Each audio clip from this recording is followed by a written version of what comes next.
was like, "You are not as smart as you think you are." I remember distinctly saying that. I remember arguing with him. I was like, "I'm every bit as smart as I think I am."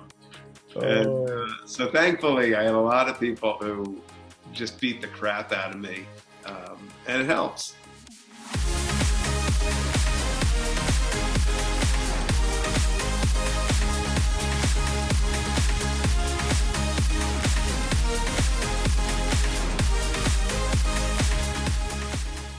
Welcome to Seeking Excellence. I'm Brett Pinegar. This podcast is all about understanding the experiences, the mindsets, and the skills of people who are working hard to make a difference as leaders, people who are seeking to live up to their full potential. We work to get to the root of who they are, what makes them tick, and to draw out insights we can all use as we seek to live and lead with excellence.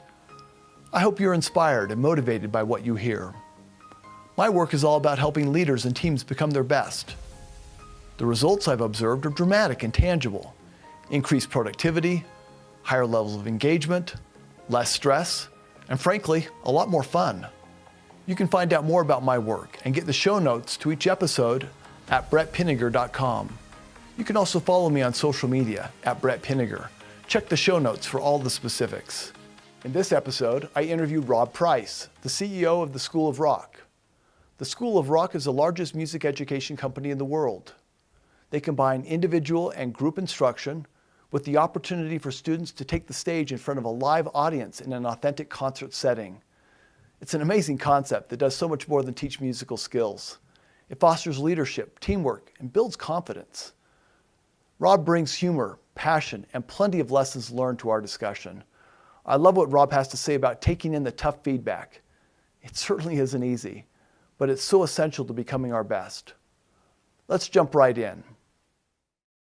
Well, Rob, it is great to see you, buddy. It's been a very long time since Offices at Monitor. I know, and you probably recall, but we were roommates, Brett. So I do remember that. You had a sleeping bag that was stored underneath your desk that you often used, I thought. I'd like to say that was the secret of my success, but I think that it was more a tribute to me getting my work done very last minute. So yeah, there you go. There you go. Well, hard work has certainly paid off here. Well, thank you for spending some time with us today here, and looking forward to getting to know you and your leadership style a bit better. For the purposes of my audience, if you take just a second or two and talk a little bit about the School of Rock and about what you do there and about the nature of the business.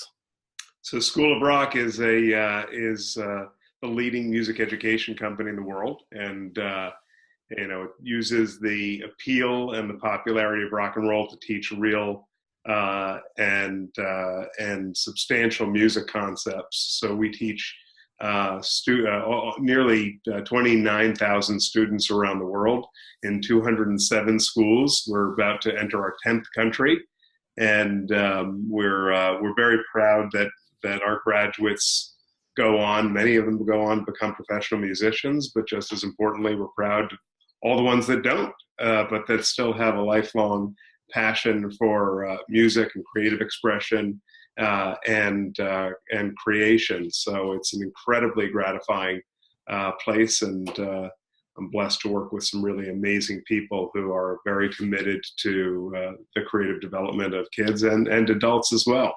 That's fantastic. And the opportunity to kind of give back and to make a difference in kids' lives, I'm sure must be very gratifying, as you mentioned. It's quite a pivot, though, from looking at your previous work here.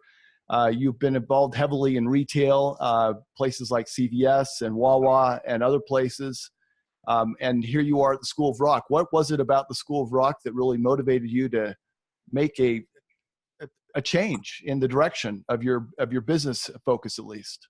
Yeah, well, in some ways, School of Rock has a lot in common with many of the other places that I was lucky at which to work. So strong brands looking to become stronger, brands that had a pool of assets that they wanted to unlock and exploit, brands that were looking to make transformations. You look at CVS Pharmacy, which is now became CVS Caremark and then became CVS Health, and now is Aetna, is kind of a prototypical example of a company that was in massive transition. in that transition, there's a lot of marketing mechanics. So School of Rock is in a very similar situation at kind of a cold, objective, distant commercial level. I think it is definitely an enormous career pivot in many other ways, not just because it's my first CEO opportunity, but because it's the first role that speaks to me at a very, very, very personal level. Tell me more. Well, I was a musician all through my childhood. My experiences in music and both instrumental and vocal music, my love of music, from performing to writing music, was always very central to my development, my experience, my friendships, how I grew as a person. And similarly for my own kids, I've got 3 boys who are now 20, 18, and 16. Unbelievable. Yeah, I'm sure that's shocking for you to imagine that I've been given the right to but indeed, the experience of my boys, along with my wife, of infusing music into their childhood and going so far as to play as a group. So we had a family band, a la Partridge Family, for some time. And so when I got the opportunity to talk to School of Rock about potentially stepping into the CEO role, it felt so familiar, and it felt so incredibly energizing. And I can say now, I've been in since July of last year. You can help me count the months. But I can say, being on the other end of what was a decision largely driven by passion, not so much commercial interests, it's never been more gratifying to be in a role, because what I feel is driving me now is not just those same kind of intellectual curiosities, but something that's very, very much more calling than it is a job.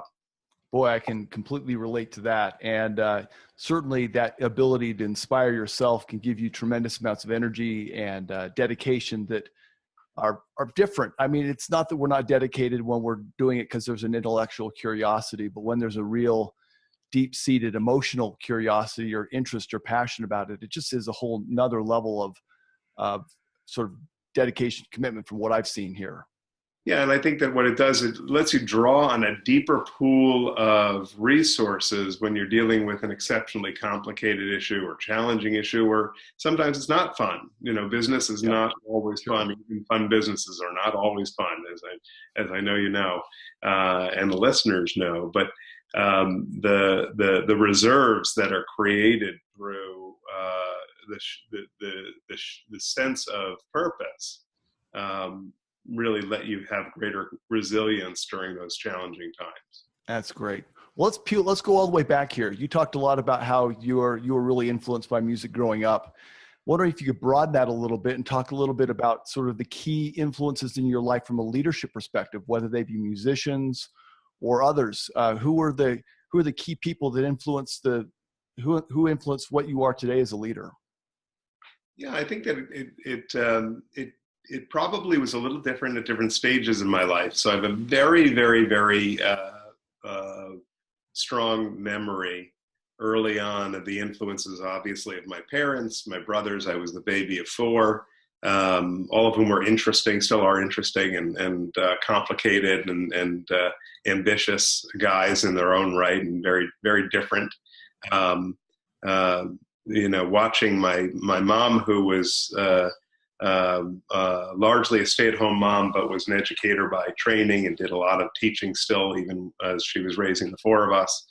And my dad, who, had been kind of this second generation kid coming to, first generation born in the U.S., going to City College in Columbia, and this real craving for learning. So at my earliest influences were very much about the ambition to learn from my folks, from my brothers, and then certainly from my teachers. And, it's cliche, but we're at an age where I'm sure you can appreciate that you do get sentimental for those earliest teachers who really had an incredible influence on you. So I would say that when I came out of college, that continued when we were together doing consulting at Monitor Company. It was a bit of a salad bar in regards to different learning styles, different intellectual challenges, and the absorption of a lot of different skills to let you approach those intellectual challenges.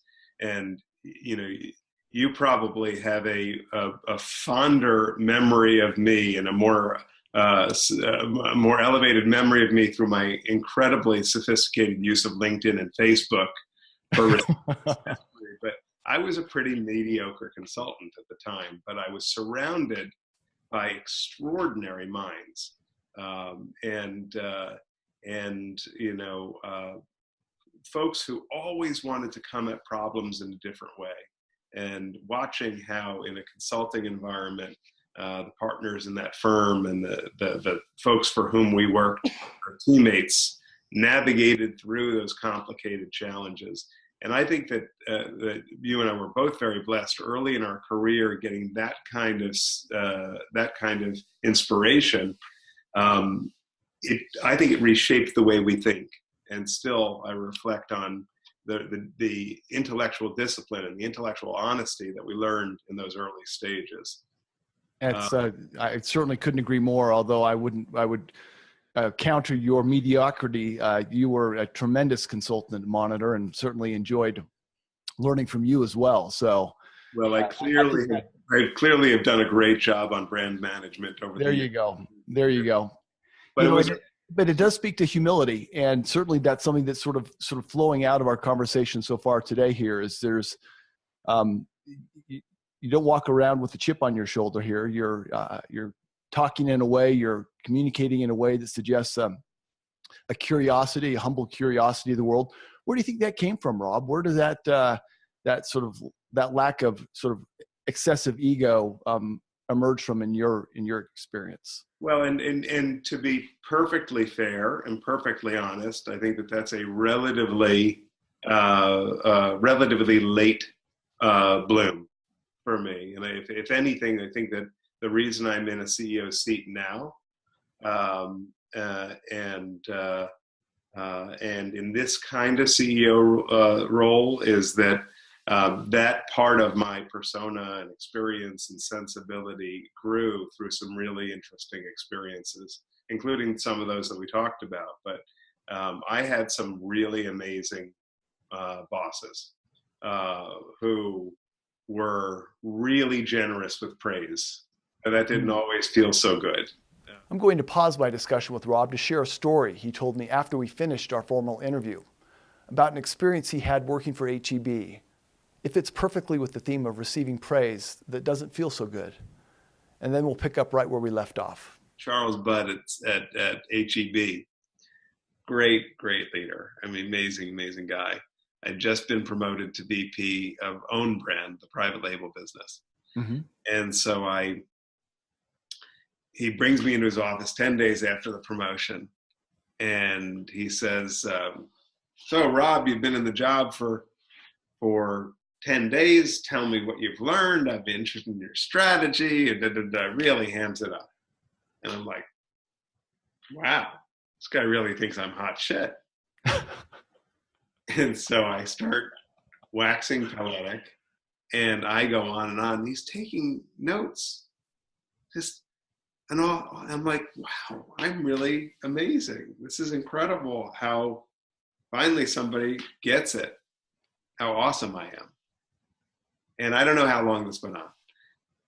Then finally he says, Rob, may I interrupt you? And remember, this is a billionaire who owns this company, who's built this company. He says, I just have one question. When are you going to stop talking? Unbelievable. And then he lambastes me. And I never raises his voice. But he said, you know, are you interviewing for the job that I just gave you? Are you trying to impress me? He said, the appropriate answer to my question, what are you thinking after 10 days, is I don't know. That's the only thing I want to hear is, I don't know. Charles, what do you know? What can you tell me? Yeah. And he said, I see the seeds of your failure right now. Wow, Rob, that is Oh, it was incredible. What a blessing to get that Oh kind my of gosh. feedback. So there's a punchline to it. Punchline is, so I leave his office. I'm a shell of a man, and the very next day I get a note from Charles, as you were prone to do. He's a real note guy. In this case, typewritten, which means he really put a lot of effort into it, but hand signed. And I'll paraphrase it. I won't get all the details right. He said, I have incredibly high hopes and expectations and confidence in you. You're going to do an amazing job for this business. Blah, blah, blah, blah, blah. If you just get this listening bit under control.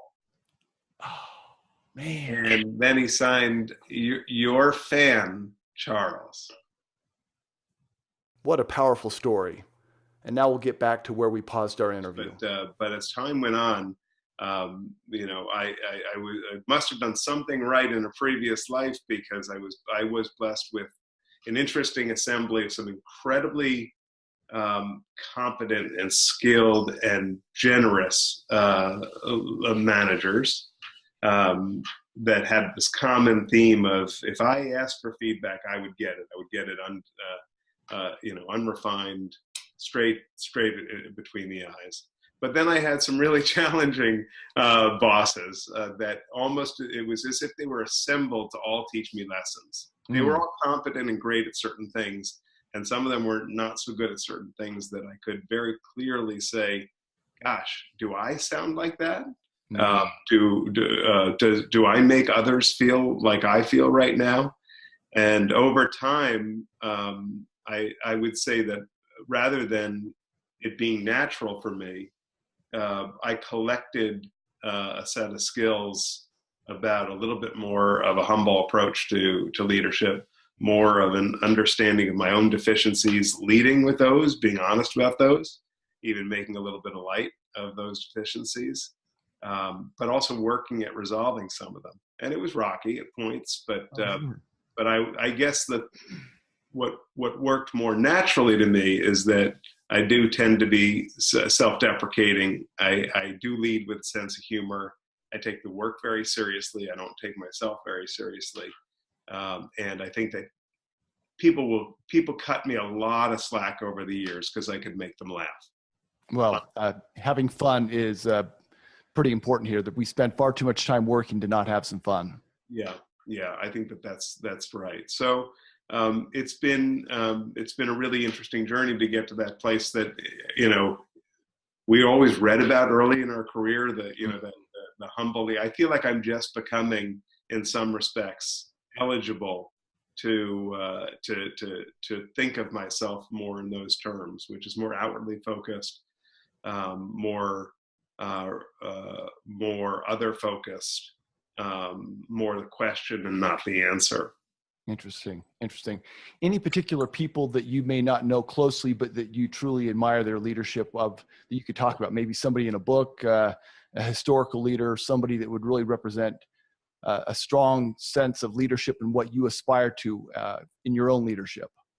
Well, it's interesting that that question's juxtaposed with the previous one, because I think that I admit I'm a bit of a history sucker, so forgive me for turning on the Wayback Machine. But of all the various founding fathers and mothers and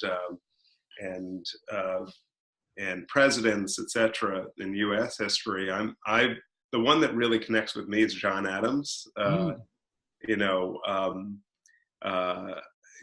unlikely figure. Indeed. In some respects. And what I identify with in John Adams is, obviously he was deeply competent, and he brought it, as they say, right? Mm-hmm. He really brought an enormous amount of substance to every interaction that he had. What I really like about Adams is that he was keenly aware of his deficiencies. He evolved over time. He admitted it took him some time off, but admitted his mistakes. You look at the Alien Sedition Acts; he was not proud of those. You look at the gracefulness with which the grace that he and Thomas Jefferson showed as they came back together late in life after what would seem like an irrecoverable problem in their relationship. And the John Adams story to me is very appealing because it's a story of imperfection. And it's a story of somebody addressing it, navigating through it, succeeding in spite of it. Folks always talk about courage as not being the absence of fear, but the ability to approach fear. And I think about that with Adams as well, is that he was somebody who didn't have it all, but didn't allow himself to be paralyzed by it or confined or anchored by it.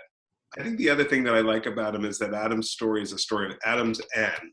So it's John and Abigail. It's Adams and Jefferson, and many, many others through his career.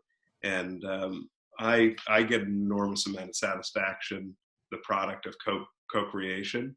And so I thought he was somebody who, even though it wasn't always smooth, what does a world look like without Franklin and Jefferson and Adams? Indeed. I'm not sure, but not good, most likely. Certainly different. So I think that historically, I'm a bit of a junkie on Adams, and I look for others with traits like that in my everyday experience. I try to emulate that, sometimes successfully, sometimes not so much. Interesting. Any modern books that you use as well that sort of augment your leadership style? Do you go, wow, this is a great read, a great book that has really informed my view of a particular leadership principle? Well, I sort of led a little bit with my junkie status. I tend to read more biography, more nonfiction, and I think that whether it's Walter Isaacson, David McCullough, that tends to be where I go. For what it's worth, and maybe this is interesting to others, is that I find very, very deep analyses of complex figures in biography, for me, the most gratifying. You'll more often find me reading a biography of Truman or Adams, or Franklin or Jefferson or Lincoln. So I'm distinctly a little bit backward looking, I must admit, in regards to a lot of the reading material. I do read, there's a lot of works now on behavioral economics that are sort of, I read almost for snacks. I believe there's a book out there called The Undoing Project. I've heard of that one. If I'm getting that title correct, which is very interesting, looking at how everyone needs to look at the more unclear sides of behavioral economics and how it affects everyday life. And then, if I can plug one other book that I really, really enjoyed, it was The Boys in the Boat, which was, I read it at a time where I was really trying to inspire a team, one of my teams, and it's a great story about perseverance and unlikely teamwork amongst a group of crew, college crew teammates. Well, it reminds me of the book Endurance. It's the story of Ernest Shackleton and his remarkable, almost miraculous return from Antarctica. Yes, so that would be amongst my top 10 or 15 as well. And if anyone has not read Endurance, you absolutely should. I mean, it's an extraordinarily inspiring. The thing about Endurance, and maybe there's something interesting in here, is that you could contrast those two books. You have Endurance on the one hand, which is an extraordinary set of odds, Mm-hmm. almost irredeemable odds, and a lightning strike upon lightning strike of experience for Shackleton and his fellow explorers. And then you have the Boys in the Boat, which is a very pedestrian situation. You got these freshmen, these clunky freshmen, sophomores, etc., and they're in what's a very, very common situation, storming and forming and norming into a team, into a crew team. What's interesting is it's in the context of the Berlin Olympics, and their unlikely rise to tackling the Berlin Olympics. So anybody who's interested in interesting contrast, I might recommend those two in great suggestion. Succession. Yeah. Great suggestion. So now let's take what you learned from those leaders, from the books, from your upbringing, and from all of your experiences to sort of capture the leader you are today here. What would you describe maybe at a high level, your sort of leadership philosophy? Is there a phrase or a paragraph that would describe your approach to leadership today? Well, I guess you and I were had a career that was launched on efficiently expressing things in bullet points, perhaps instead of paragraphs. So maybe I can bullet point instead of paragraph. Outstanding. A couple of the components that I would say define how I lead and how I aspire to lead is that steadiness above all. And you're right, I do draw that from Endurance. I do draw that from Boys in the Boat, from historical figures, is that steady above all, is that there's so many people's livelihoods tied up in what you do, is that you cannot panic. And it's not just that you cannot let them see you panic, because they will see you panic even if you don't think leaders have a unique ability to leak. Mm-hmm. So I would say that that would be bullet point number one. Bullet point number two is advice that I had been given years ago, which was and I think I may have used this phrase before, being the question and not the answer.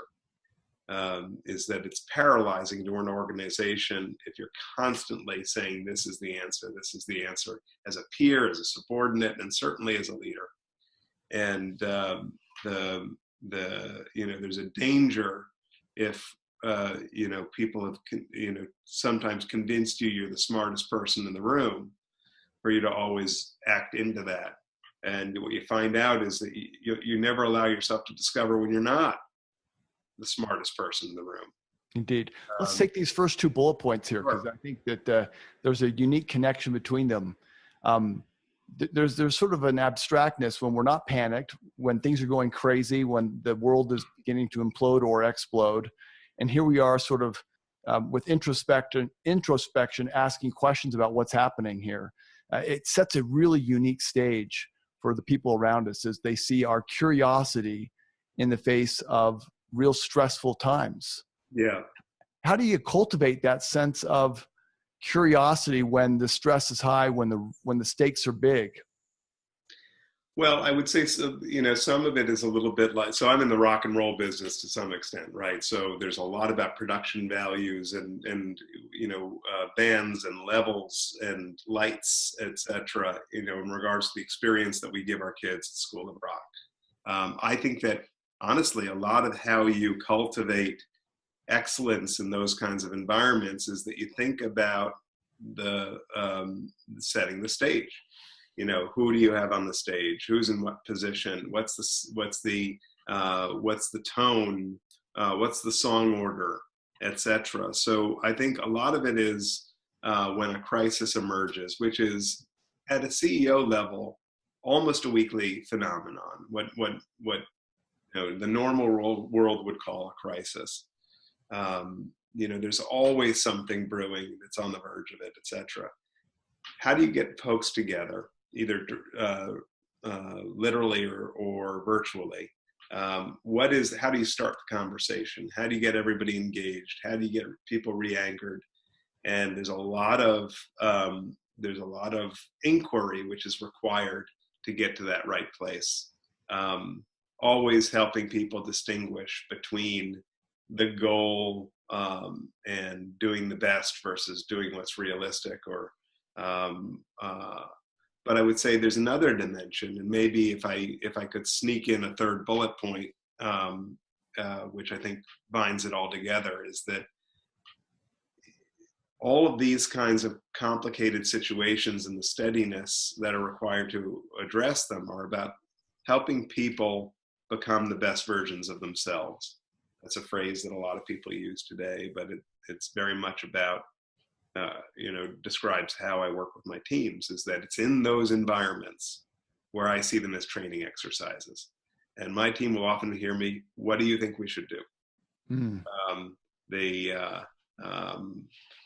They'll often see me not turning over the reins of decision making, but turning over the reins of decision kind of articulation. What is the nature of the problem? How could we approach this? What do you think? Finding the quietest person in the room, asking them to offer their point of view.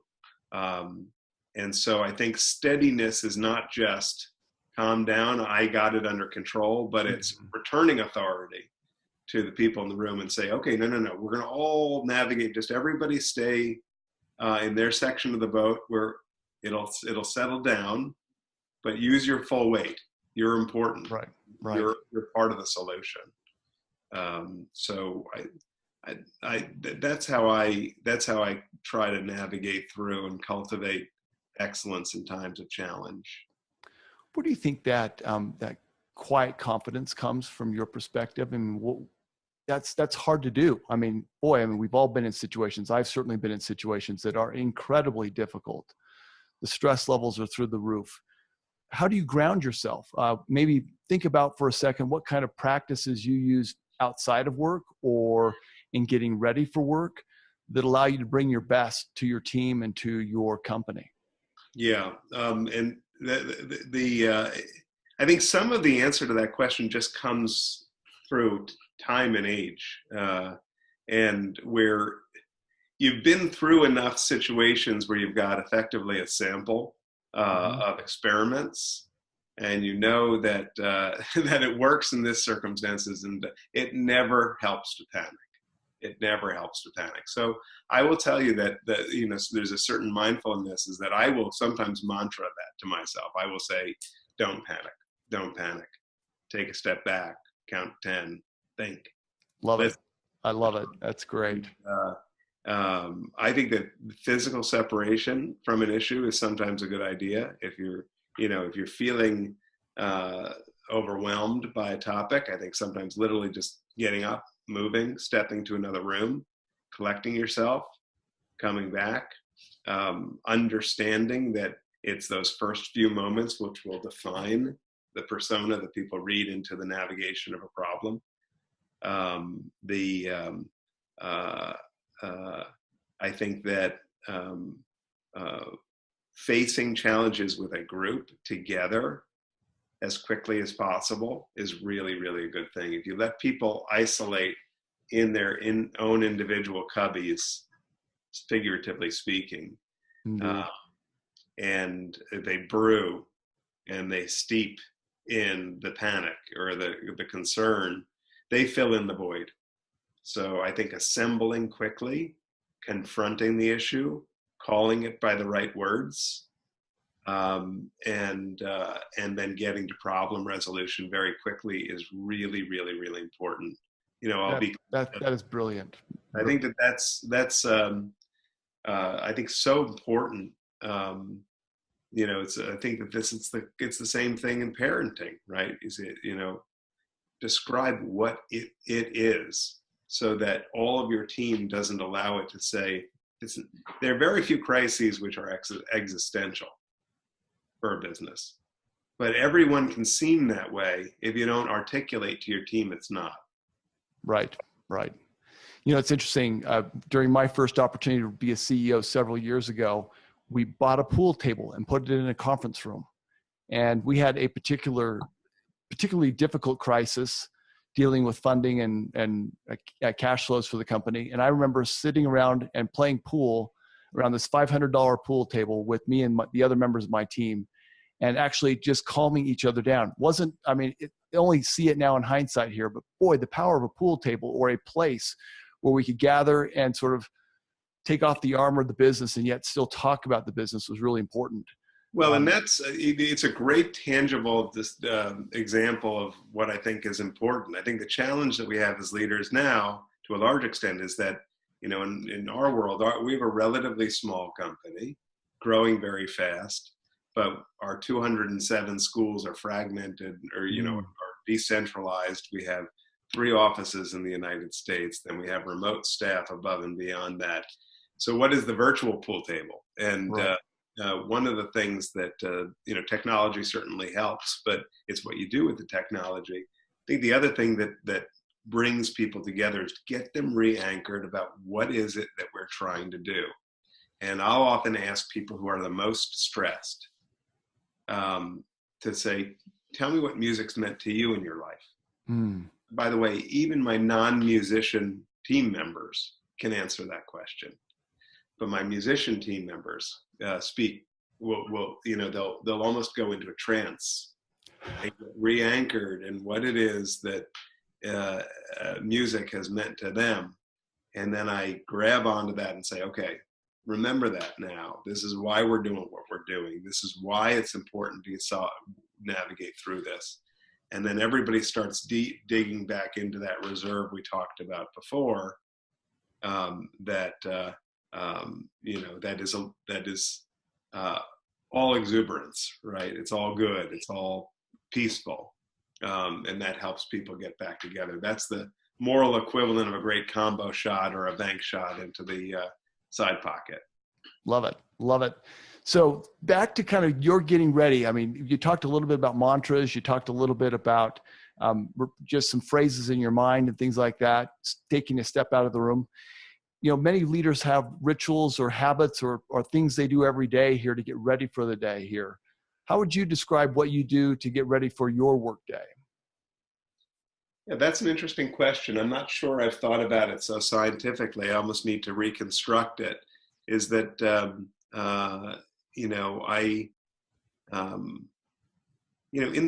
I guess one very fundamental issue that I've discovered through an enormous amount of physical abuse of my body through travel and complicated jobs, and is that there's probably no more important ritual than sleep.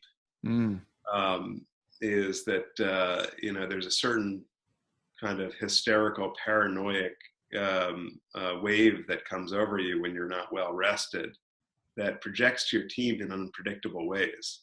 On the one hand, they could think you're cranky. On the other hand, they could think you're panicking. On the other hand, they could think that you're worried about them or you're angry with them. So again, it's probably not advice that is particularly novel for your listeners, but I cannot tell you how much more effective I am sleeping. And, I think making even job choices about how you're going to be able to sustain the level of energy. I was blessed earlier in my career when I was at CVS to go to an outfit called the Human Performance Institute. I'm not sure if they're still. I've heard of them. Yeah, they may be still in motion, but a lot of the principles of nutrition and rest and mindfulness and exercise are still very much part of my life since doing that. And I think that's very, very important to kind of be there now, to be very, very present in the moment. So you burn off all the other stuff, not over caffeinating, not over sugaring, not under exercising, and not under sleeping. I love this concept of presence and being there in the moment with your team or whatever it is you're doing here. That's hard to do. Mindfulness certainly is a part of it for me as well. How do you help your team remain present? What do you do to, you mentioned here, kind of getting them back into the music here. Are there other things you're doing beyond that to help them gain that same sort of perspective? As you know, and as our listeners know, that one of the big benefits of leadership, one of the big responsibilities of leadership is building leaders. And so how do you then transfer this knowledge of presence and things of that sort to your team? Yeah, and it's hard because, you know, the temptation, even when you're physically present, to be emotionally and psychologically present it's really very difficult to do with technology and with distractions. But I think one of the ways that our team is growing is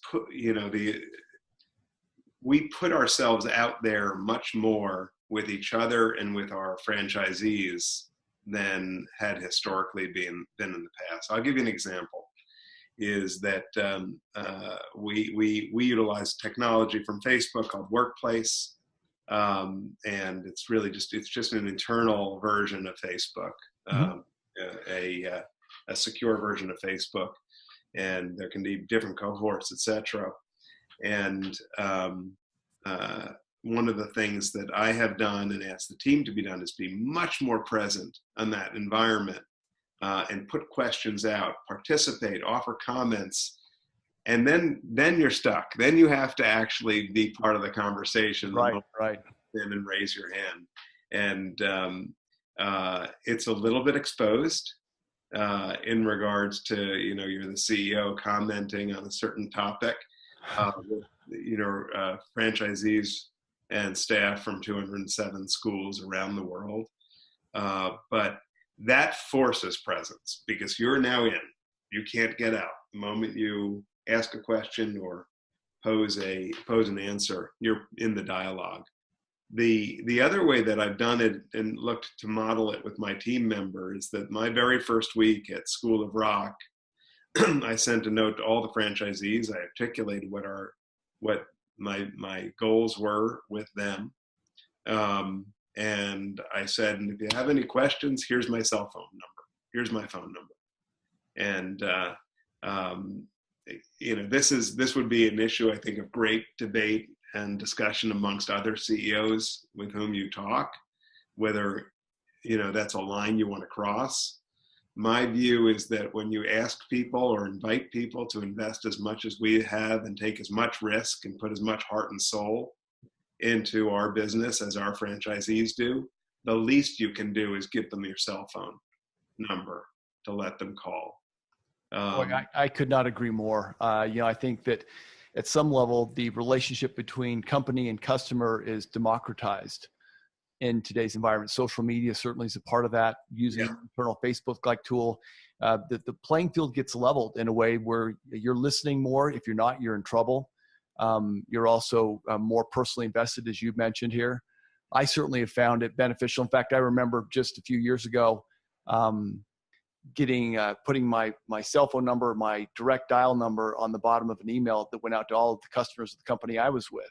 Yeah. And so I got a call and I answered the phone. It didn't go through my assistant or anything. I picked up the phone and said, "This is Brett Pinegar." He goes, "Whoa, I didn't think that would happen." Yeah. And I think that once you do those sorts of things and they get to know you as a human being, it brings this level of engagement and commitment and it humanizes the company to the customer as well. I think that's right. I guess the caveat is if it's done as a gimmick, it will be perceived as a gimmick. If you never pick up your phone or if you don't actually call somebody back. But my view, going back to this presence, is that the most important call I will ever get in a day is from a franchisee. If I got a call from a foreign leader, I would call the franchisee back first. And my board knows that will be my sequence of calls as well. If one of them calls, that they'll expect me on the basis of the conversations that I've had at franchisees first. But that also extends to actually visiting your operations. Is that you used an interesting term, democratize. things get democratized, whether there is actual democracy or not. Mm-hmm. And so, it's very important to actually be there with your franchisee, be there with your general managers, your, in our case, music directors, your instructors, your parents, your students, and watch and see and understand their experience. So, I'm on the road quite a bit. By the end of next week, I'll probably have seen about 75 out of our 207 schools, all throughout the country and the world. That will continue. I think it's very old fashioned, but that's one of the elements of democratization. You have to be with the people, to be with the people. Yep. And for them to be with you. And you learn an enormous amount, and it is inevitable, because I will tell you something, especially in the world of rock and roll, a guitar instructor has no sense of hierarchy when they have an issue that they're frustrated about. So when you expose yourself to that interaction with that guitar instructor, you get the very best feedback you can, as opposed to going through the more traditional channels. I think attorneys are the same way. I put guitar instructors and attorneys in the same category. The last company I ran was a software company supporting attorneys that are doing estate planning, and same situation. Certainly can resonate with that as well. Yeah, and I think that one of the things about being at places like H-E-B Grocery in Texas and Wawa, great regional family-owned companies, is that was instilled very early in my career, is that the most important thing happening at the company is at the checkout or at the coffee bar, and getting as close to that as possible. And the CEOs of those companies were very inspiring in regards to reminding me that that's where it is. That's where you always have to return to, constantly.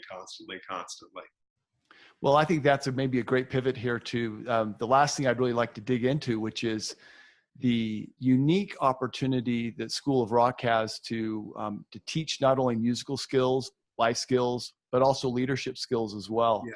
At some level, you're teaching kids how to come together in teams and to form, norm, storm, perform.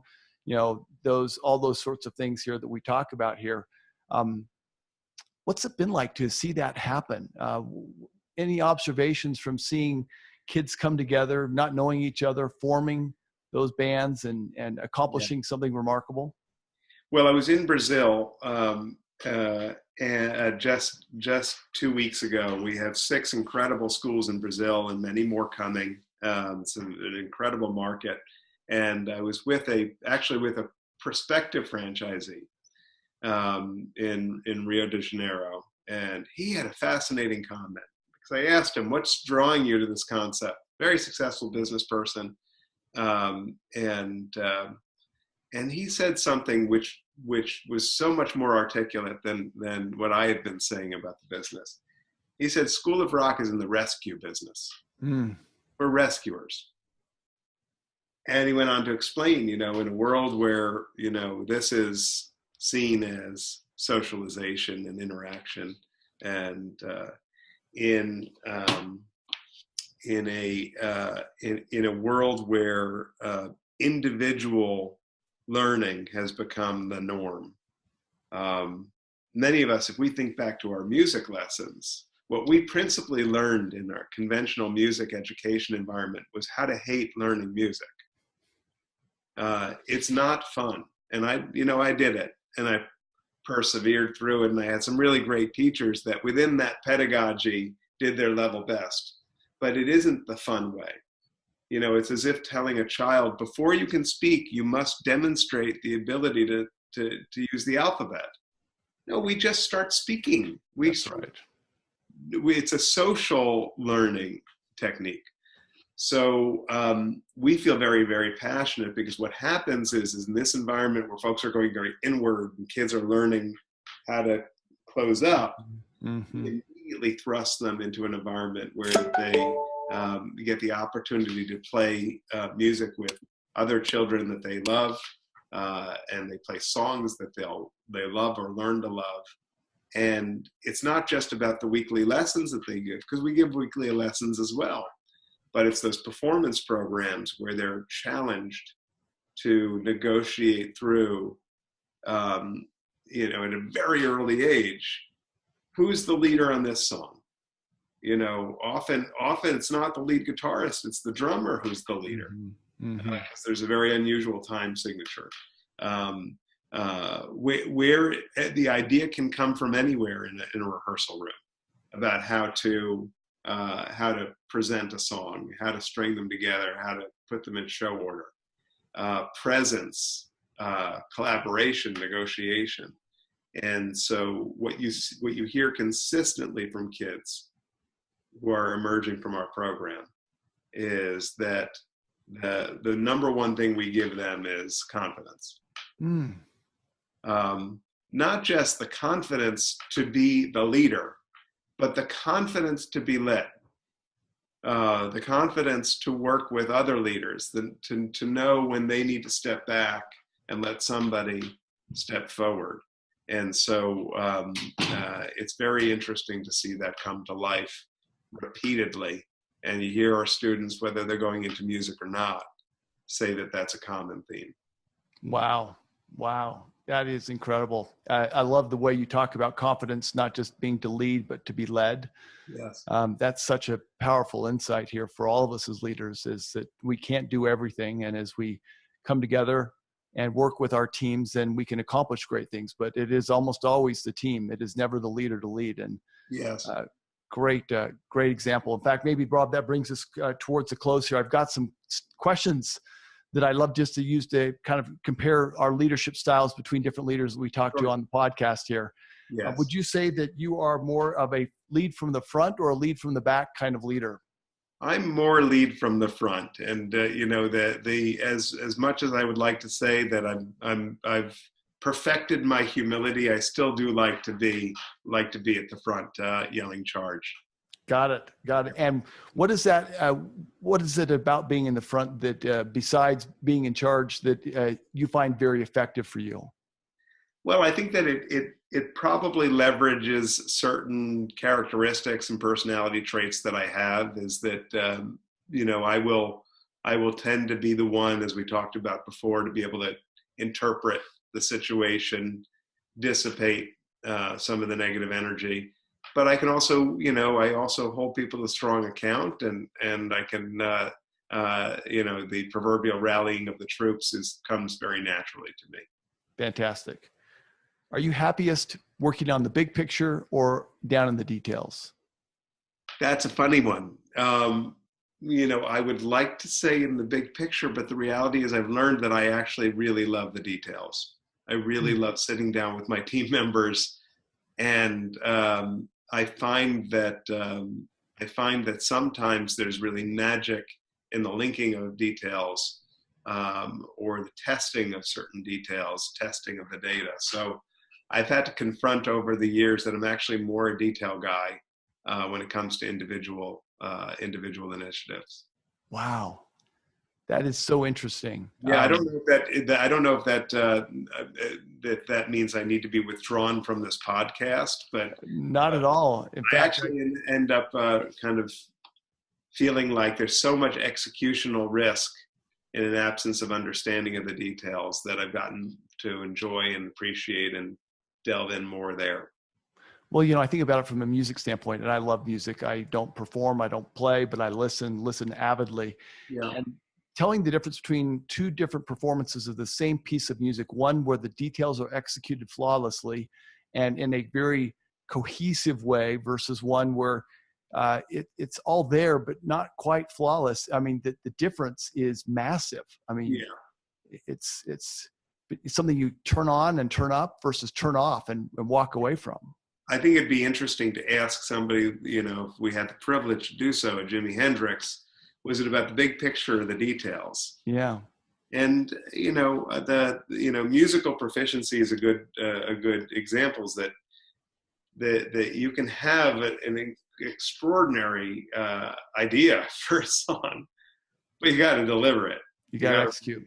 And so I would say that running complex organizations, you have to be able to dig in. And I'm surprised answering that question that's probably where I go. It's a great answer here. Would you say you're more of a structured person or more flexible in your approach to life and leadership? Yeah, I think that I probably am more on the balance structured. Is that even going back to our shared time at Monitor and consulting, I'm very, very drawn to rigor and intellectual discipline, structured decision making. So I like to approach problems in very, very, very structured ways. But I do have a healthy dose of, appreciating serendipity, and when something comes along, kind of reshuffling the priorities a little bit. But on the balance, I'm more structured. Sensitive or thick-skinned? Thick-skinned. And I think that it's hard not in this business not to get swept into the incredible emotional intensity and passion of the business. So the reality is that's always there. And my sensitivities are so tuned in to the business that we're doing now and the mission that we're on and the passion that we all have. But there's a lot of moving parts. There's a lot of livelihoods involved, and so I think being thick-skinned is part of the reason that I'm well positioned to help navigate this journey. Well, Rob, this has been a fantastic conversation. We could go on and on for a much longer time. I know you've got a lot going on today, and just really appreciate your spending time with us here on the podcast. Any parting words, any advice to aspiring leaders, somebody who wants to take their game to the next level? Yeah, I guess that if I summed up what's been the most transformative component of my leadership experiences is being far more open over time to solicit and absorb, believe, and act on critical feedback. And so, especially people coming up, digging for greater truth in the feedback that you're getting, confronting it more honestly, acting on it in really, really meaningful ways, forgiving yourself sometimes in regards to when you screwed up, being able to move on and approach the feedback. But if there's any common theme that's gotten me the incredible privilege to have this CEO role that I have now, it's navigating with that in mind. So hopefully that's helpful. That is sage advice. Rob, what's the best way for people to follow you on social media? So it's everybody can link in with me. I'm very open to invitations on LinkedIn, and then naturally follow our activities at schoolofrock.com. And listen, it's great for adults too, Brett. So if you or your listeners want some guitar or bass, we're always looking for bass players. So particularly, so that's another way to keep in touch with me, is become part of our community. Fantastic. Well, Rob, thank you so much for your time today. Again, thanks for sharing your leadership with us and for helping us make this podcast a better podcast for everybody. Happy to be part of it.